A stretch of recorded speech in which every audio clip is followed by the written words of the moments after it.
ఆకాశాన్ని తాకిన రాము. అదిగో ఆకాశం. ఒక గ్రామంలో రాము అనే చిన్న బాలుడు ఉండేవాడు. అతని పెద్ద కల ఆకాశాన్ని చేరుకోవడం. అతని తండ్రి ఒక రైతు, కానీ ఎప్పుడు పెద్ద కలలు కంటే చిన్నదే పరిగణించేవాడు. ఒకరోజు రాము గురువుగారి దగ్గరకు వెళ్ళి, గురూజీ, నేను ఆకాశాన్ని చేరగలనా అని అడిగాడు.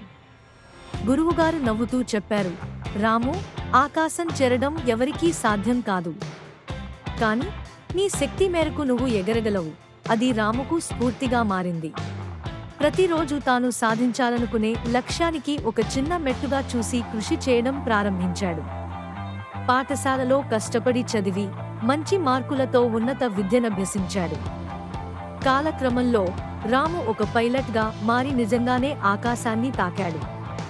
తన సాధన చూసి తండ్రి గర్వంతో చెప్పాడు, నువ్వు నిజంగా ఆకాశాన్ని తాకావు రాము. సందేశం ఎంత పెద్ద కథ అయితేనేమి, దాన్ని సాధించడానికి ప్రతిరోజు కష్టపడితే అసాధ్యం అనిపించేదేమీ ఉండదు. మీ కాళ్ళు నేల మీద ఉండగా మీ దృష్టి ఆకాశంపై ఉంచండి.